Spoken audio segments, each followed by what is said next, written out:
Hey all, Rowdy. I'm back with the last in the series of the Elite Dangerous Ship Cockpits in VR.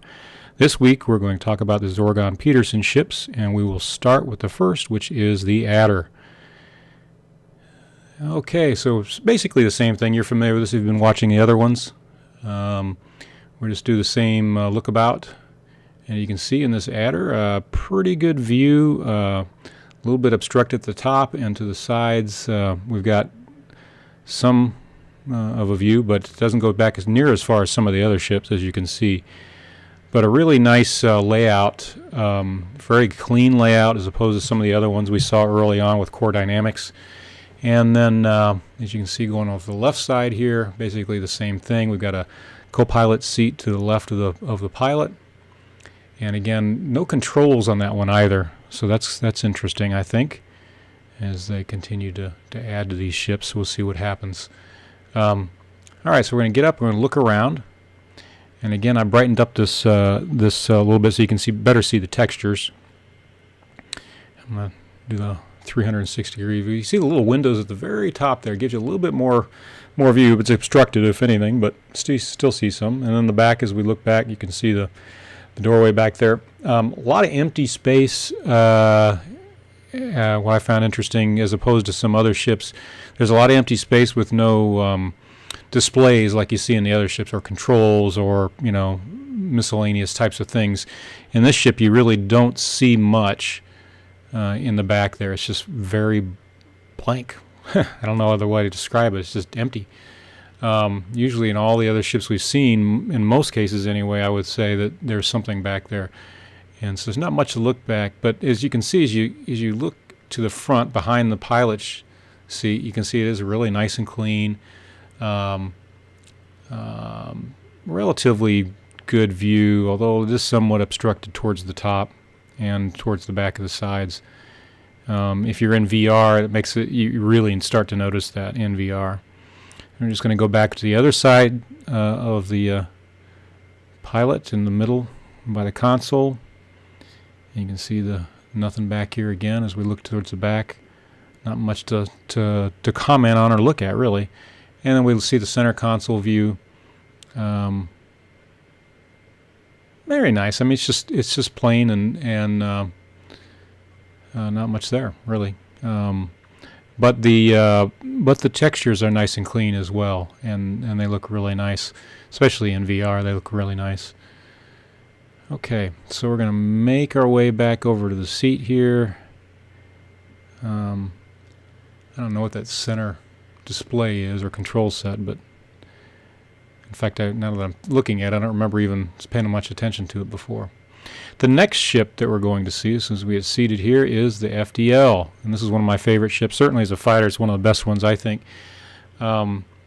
Good, strictly fighter. There's not a whole lot of storage space on or anything like that. But as we look at this again, the Zorgon Peterson clean lines, unobstructed view towards the top and to the sides makes for a really good fighter. You can see it really is open. It goes back pretty far, as you can see. Look, crane our necks all the way back.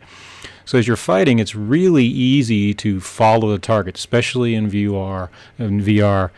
It's very easy to follow the target. See the center consoles. We get over to the co-pilot seat as well. Again, no controls by it, but pilot type controls. But there's room for a HUD of some sort. And then, as you can see, again, I'm going to stand up here and look up a little bit. You can see and look around. You'll see just how unobstructed the view is. Very, very. The other thing that's a little bit disconcerting to some as you're sitting in that pilot seat is a little off center for a fighter, so you have to get used to doing that. And then again, back behind the pilot, you see there's just a lot of space. It's just a long area, a lot of space back here. And as you step up in that back area, and you can see there's a console to the right and behind the pilot, and more console stuff, and there is, as opposed to the Adder, there is more back here to look at. I'll come back around. We'll do the 360. I'm taking a little bit more time with this one, and make my way back up here and across over to the center console area between the two pilot seats. And as we come back around and look at the back on the other side, you see there is a console back here on this side as well. And we'll look around. And interesting co-pilot, not really a co-pilot, just some kind of console, engineering console of some sort probably. And take another look back behind. You see lots of room back there. Just a huge space. It is a fairly large ship. Some consoles, not lit up or anything, but there are some empty consoles back there. Be interesting to see what they end up doing with that. Just spin around here. Pretty cool. I like how clean it is. This co-pilot sits to the left and back behind the pilot, or at least his back quarter there. And then again, you can see the unobstructed view above and on either side, which I found, as a fighter, one of my favorites, certainly, to be very beneficial.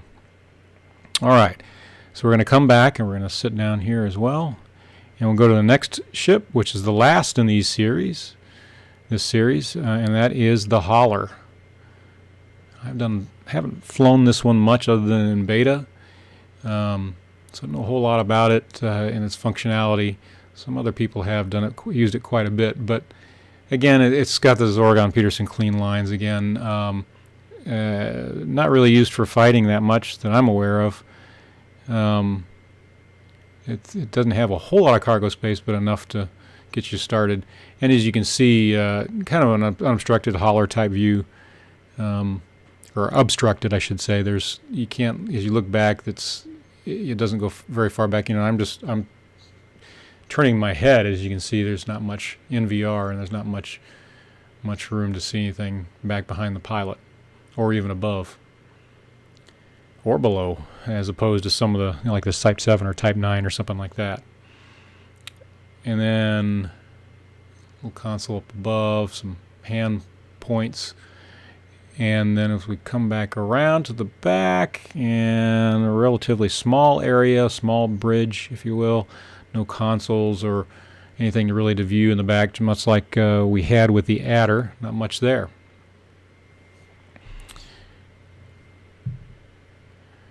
All right, and so we come back around, and you can see I'm just taking a really nice close look at the textures, seeing just how clean they are, and like freshly painted almost, as opposed to, like, those core dynamic ships, if you remember, just scratches and everything all over them. Showed a lot of use. You don't see much of that in these ships. And we'll come back behind the pilot's chair and look forward. That's kind of cool looking, but again, it's relatively obstructed. You're not going to really do any surface type of things with this one because it is so obstructed. You just strictly hauling, I think, is probably the best thing. Hauling small batches of cargo from place to place would be what this would be used for. Kind of an entry-level type of ship for that purpose. And again, the single-seater. Not much really to see on the other side, but we'll take a really quick pause over there just to take a look. Can you see that texture right there? I found a very interesting kind of off-color texture, a little bit of wear that they're showing there. Like you see up in the front left as well, down towards the bottom there, you see some of those interesting textures. All right, so we're going to finish this up now with a series, the Zorgon Peterson ships. I hope you enjoyed the series. I've enjoyed showing it to you. If you have any questions, just leave them on the site. Thanks.